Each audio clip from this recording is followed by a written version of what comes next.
watching GVTV News.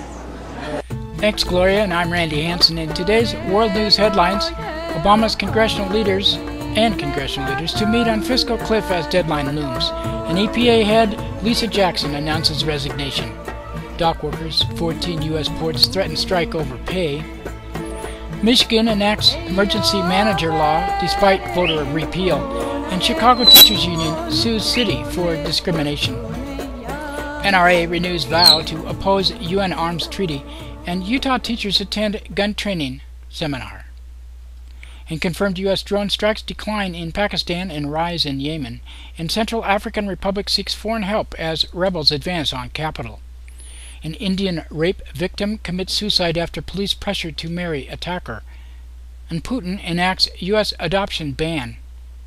Retired U.S. General Norman Schwarzkopf dies at 78. GVTV News is broadcast on Grass Valley Television Division of Rural Counties Television Network, whose focus is on community involvement. We also air on NCTV. But before these stories, GVTV News would like to thank one of our underwriters who supports your only visual video news media in Nevada County. That's right, it's us, GVTV News.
In today's first world news story, President Obama is set to meet with congressional leaders at the White House just 3 days before a year-end deadline to avoid the so-called fiscal cliff. Some $600 billion in automatic spending cuts and tax increases will take effect if no agreement is reached. Obama and congressional Republicans remain at an impasse over the Republican refusal to allow tax hikes even for the wealthiest Americans. On Thursday, Senate Majority Leader Harry Reid accused House Speaker John Boehner of holding up the deal and said, "The American people, I don't think, understand the House of Representatives is operating without a House of Representatives. It's being operated with the dictatorship of the Speaker, not allowing the vast majority of the House Representatives to get what they want." Kind of sounds like the Senate, doesn't it? Adding to the sense of urgency surrounding the talks, Treasury Secretary Timothy Geithner warned that this week the United States will not be able to pay its creditors after Monday unless the debt ceiling is raised. Environmental Protection Agency head Lisa Jackson has announced her resignation ahead of President Obama's second term. Jackson's departure after a 4-year tenure that saw advances in regulation and environmental harmful practices such as mountaintop removal and emission of harmful chemicals from industrial plants. But it also marked as a number of key disappointments on environmental issues owing to Republican opposition and lack of White House support. President Obama rejected Jackson's proposals to tougher regulations on smog pollution last year, even though Jackson submitted a proposal she viewed as a major compromise. She was recently tried to impose restrictions on carbon emissions from new power plants, drawing a concerted Republican and corporate pushback.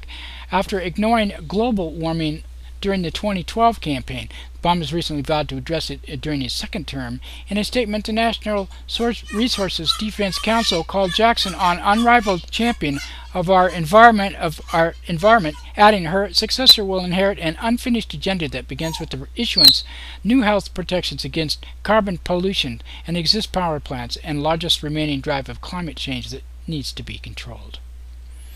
Thousands of dock workers along the U.S. East Coast and Gulf Coast are threatening to go on strike this weekend in a dispute over pay. Potential strike by the International Longshoremen's Association would affect nearly half the country's ocean-bound shipping traffic at 14 ports and mark the first by a group in decades. President Obama is facing calls from corporate groups to use emergency powers to prevent the strike, a move that would anger his union supporters.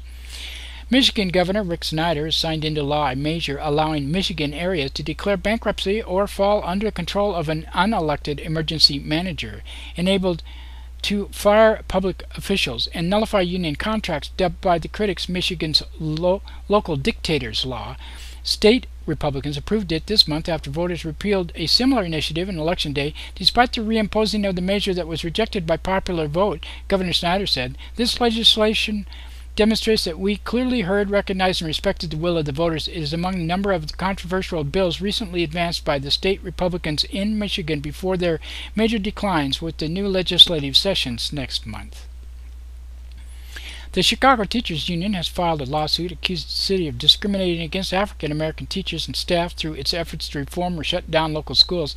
Federal suit says that more than half the tenured teachers who lost their jobs in the most recent wave of school closings were African American, despite African Americans comprising just 30% of tenured teachers overall, 35% of underperforming schools that wind up being closed. The teachers union is seeking an injunction to stop Chicago Mayor Rahm Emanuel from closing any more schools.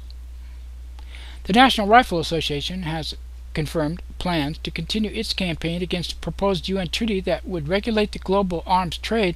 General Assembly voted to reopen negotiations this week after Obama's administration helped stonewall talks in July. Speaking to Reuters, an NRA spokesperson said the massacre in Newtown won't change the group's opposition to the treaty, saying, "We as opposed to it today as we were when it first appeared." NRA says it will mount a campaign against Obama's administration should it bring the treaty up for Senate ratification. And the NRA's vow marked its second major policy announcement in the past week after responding to the Newtown massacre with a call for armed guards in U.S. schools.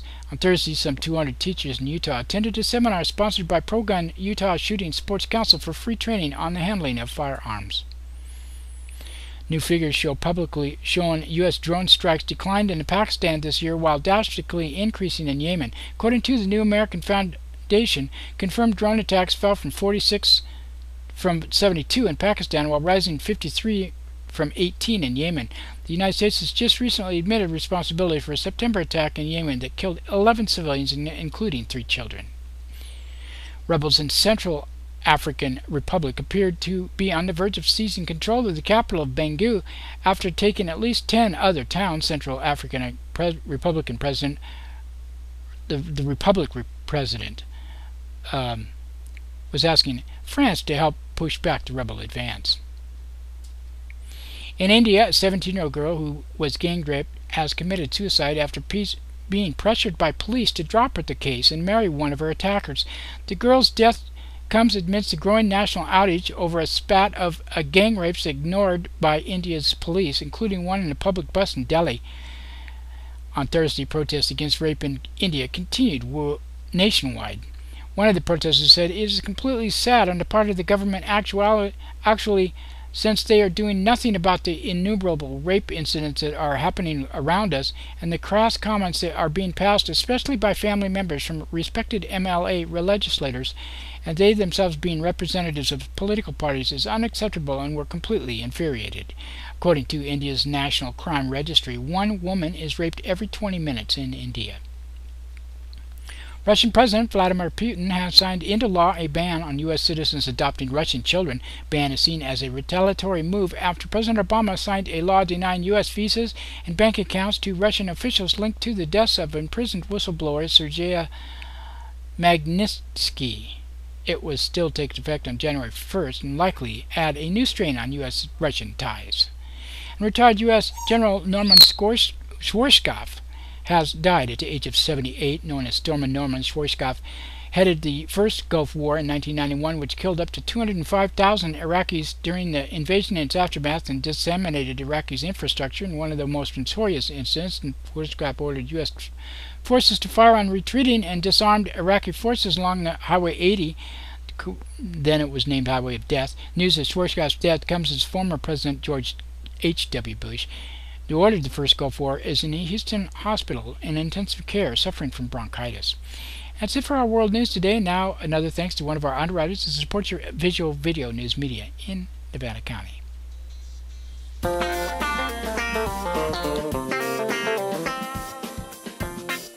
Soundcheck Music Center, the rock and roll connection. We have guitars, amps, drum equipment, sound accessories, lessons, and repairs. We are located at 671 Maltman Drive, Grass Valley. 530-272-7236, open 7 days a week. No one needs anyone, they don't even just pretend.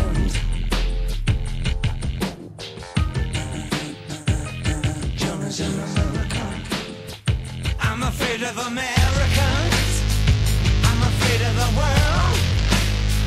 I'm afraid I can't help it. I'm afraid I can't. I'm afraid of Americans. I'm afraid of the world. I'm afraid I can't. That's right. It's time for the police blotter, and pictures in the blotter not from these actual events but used for visual aid only. These public records are obtained from daily logs issued from Nevada County Law Enforcement. Grass Valley Police Department on Monday, 7:09 a.m.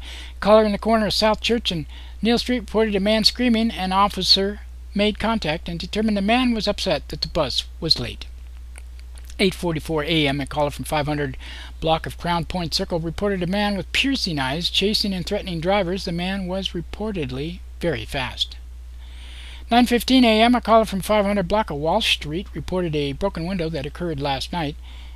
At 9:50 a.m. a caller from 100 block of Huntington Court reported possible theft from an unlocked vehicle. In 10:56 a.m. a caller at the gas station at 1900 block of Nevada City Highway reported a man with blood all over his face. At 12:02 p.m. a caller from transition of Highway 174 into Colfax Avenue reported a man allegedly attempted to drag a woman and claimed to have a wife. The woman was reportedly either the caller or the assailant's daughter. Officers arrested a man and booked him into a Nevada County jail on felony charges of carrying a concealed dirk or dagger. 12:21 p.m. caller from 900 block of Plaza Drive reported an attempted burglary of a vehicle. At 3:25 p.m. a caller from the retail store 100 block of McKnight Way reported a theft with the perpetrator in custody. At 3:43 p.m. a caller from 200 block of Dorsey Drive reported theft of multiple items from a vehicle in the last 2 weeks. 2 days. Nevada City Sheriff's Office, Monday, 12:01 p.m. Caller from 18,900 block of Joseph Drive reported the theft of rear license plate from a vehicle.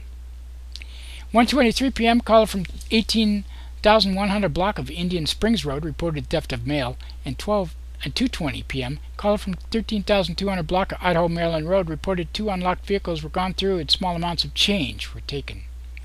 2:53 p.m. caller from security guard shack at Lake Wildwood Road and Pleasant Valley Road reported she was chased by a man who was jealous that she was going to a party that night.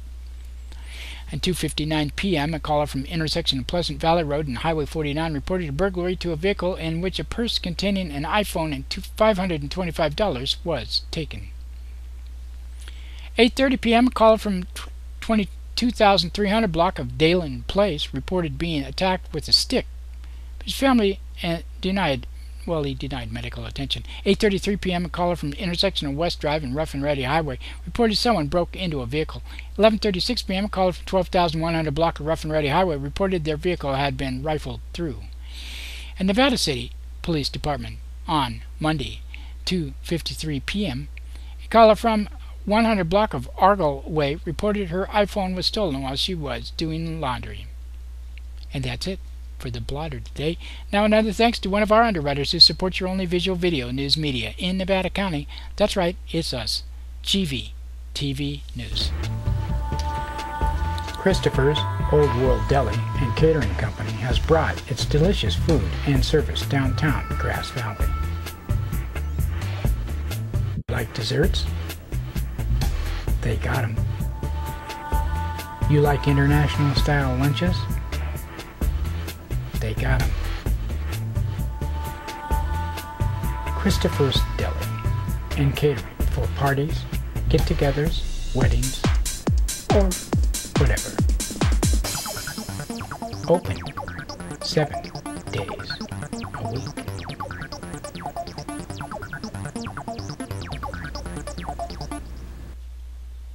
In today's local news headlines, NC man allegedly linked to string of car burglaries.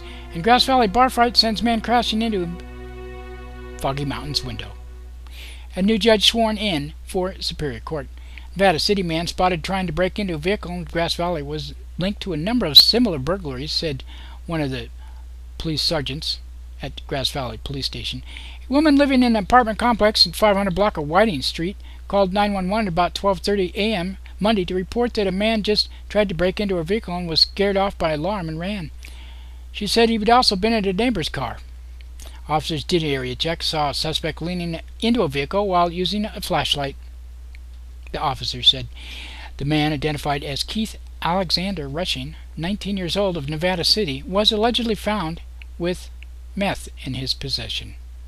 Investigation revealed he had entered at least 7 vehicles in the area, and we've taken a total of 9 similar cases over the last 5 days in that area, said the officer. We're doing a follow-up. This is still under investigation. He was being held in lieu of $20,000 bail. According to our police captain, Rex Marks, there's been a lot of correlation between the drugs around our town and the burglaries, because most people that use illicit drugs need to figure out a way to pay for it. It's a cycling and a need of income to support the habit. It's pretty common, he said. Anyway, people need to realize that this kind of crime can happen. It does happen, and it happens often around here if you listen to the police blotter. Definitely does. People should follow certain tips. He said that you should never leave your valuables in plain sight. Pretty smart. Keep your vehicles secure. Actually lock them. Keep areas clean, well lit. Be aware of your neighbors and what they're doing. Get to know them. And investigating burglaries can be very time intensive for law enforcement agencies because so many victims can readily identify their valuables, particularly electronics. He suggested keeping records of your serial numbers and purchasing an engraver. It takes time to take some photos and video of your property and keep it in a safe place. There are things that people often don't think about, and the insurance companies will love you for it. Good advice. A fight outside a Grass Valley bar sent somebody crashing through a window, and nobody seems to know who it was. It could cause estimated $800,000, $900,000 worth of damage. And would be nice if they came forward. It was at Foggy Mountain Music. Right next door there seems to be some bar there. I won't mention the name. And anyway, somebody got in a fight and seemed to stumbled and fell through the front window, and then before anybody showed up to investigate it, they were gone. According to Sorsey, who is the owner of Foggy Mountain, that the people were arguing next door, and then there was blood on the sidewalk, so obviously somebody got cut by the glass. No leads. Anyone have any information, they could definitely call the Grass Valley Police Department, let them know. Sources said the window has been boarded up with plywood, but the tempered safety glass had to be ordered and would not be available until early next week. Because of the age of the building, the window is not a standard size. Frames were made out of copper, and a lot of these buildings. I know I had a business down there, and my front window didn't have safety glass at all, so very dangerous, some of those windows. She's been down there 38 years, and one time somebody smashed in her front window and took 2 Les Paul guitars. I know another time when they cut a hole in the roof and tried to go in there. So she's had her issues there, but a good store, so check it out. Supporters and family and friends packed Nevada County's courtroom to witness the swearing in a Superior Court judge Monday afternoon.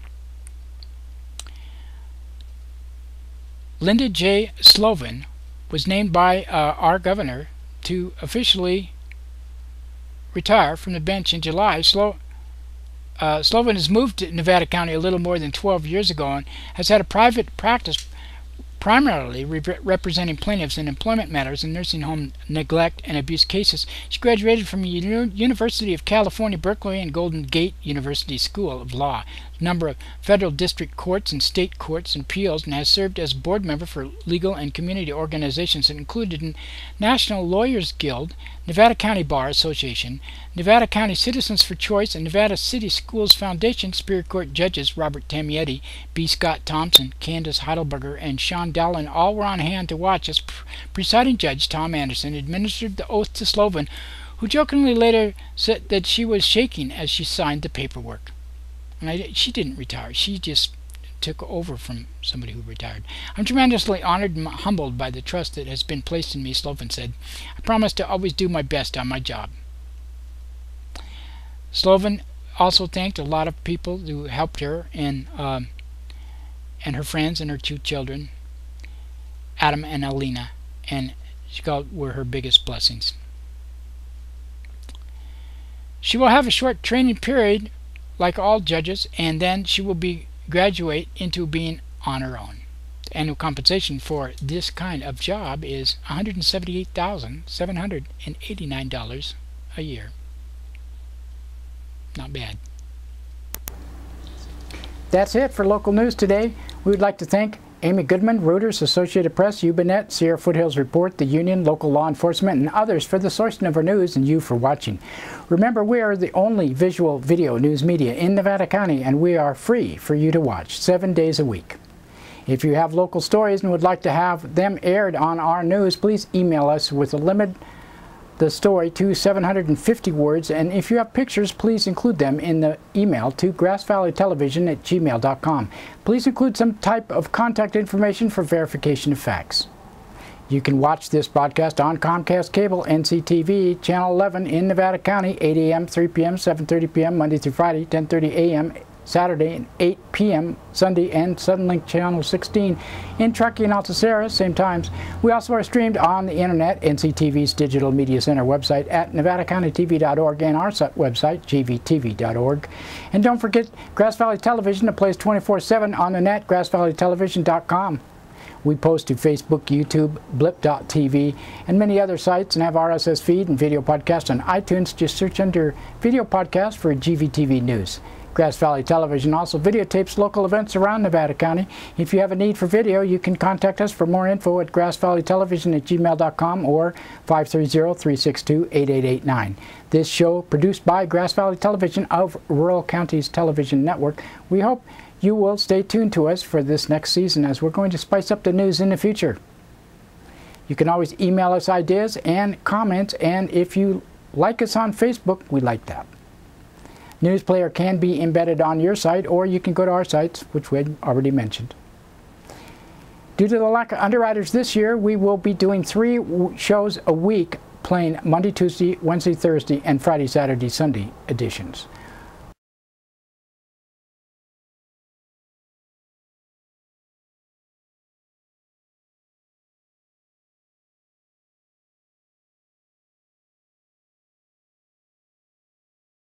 Ladies and gentlemen, this is Drew Pearson.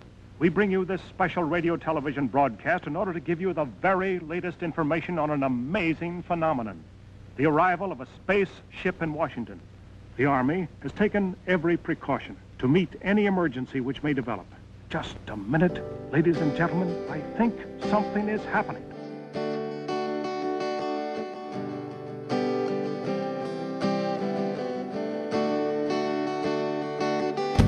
Major, I have come to see the future. Major, how's the view from way up there? I have hitched a ride on this inertia, floated on the tech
Major, I have come to see the future.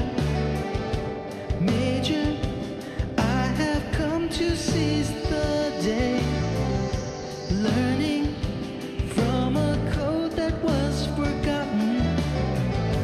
Can we tell the relic from the clay?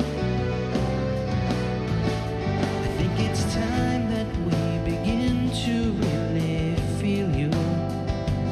It's too long between the messages you send, and I don't think all the clouds can stand